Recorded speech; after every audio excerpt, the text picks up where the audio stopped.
I actually cover the seed with my Johnson Sue, which is the compost extract that I make.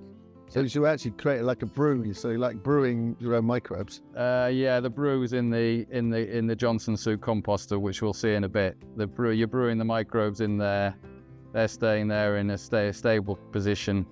You then sieve it, and you mix it with a bit of molasses and a bit of fish, and mix it in with your seed in a big mixer, and then you pop it in the drill and drill it that day, so that Wow.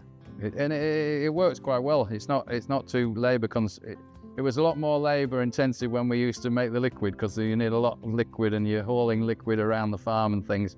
Whereas when you're just mixing on the seed, it's a lot easier. And plus I think a lot more efficient, because when that first root comes out of the seed, it's picking up those microbes and putting them working together in a symbiotic straight away. Which they're feeding micronutrients to it, and these feeding sort of sugars back, and everybody gets on. Yeah, and just on that, while we're talking about that, I don't know how in depth everyone wants to go, but we have to put quite a lot of pig slurry on for the local pig farmers around here. It's part of the when we sold the pig farms, we had to sell the slurry right. So, and sometimes it's a benefit, and then in a wet spring when we don't want it on the field, it's a bloody nightmare. But and it's been good this spring, obviously. But the fields that have the regular slurry, their indices of P may be up at sort of 4.5, something like that, quite high. And the fields that never have any slurry, their indices on the P on the old index system are about 1.5, 2, something like that.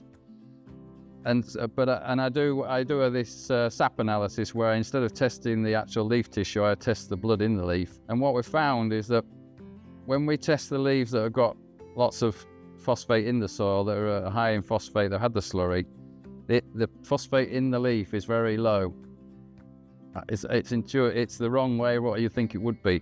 But if you actually test the fields that have got it down at sort of 1.5, 2, when you go and get those, send them away, the phosphate levels in the leaf are always adequate. And a lot to do with that is because I put in the microbes in the soil's not getting any TSP. I don't put any TSP on, no MOP, and never has had any for 10 years on the farm.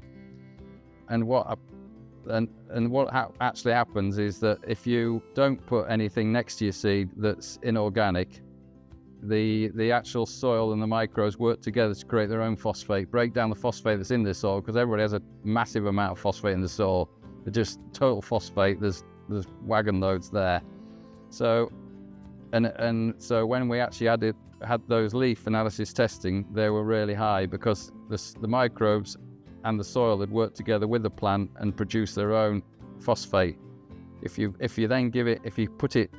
putting it inorganic, the plant doesn't bother ever working for it again, so it has to be fed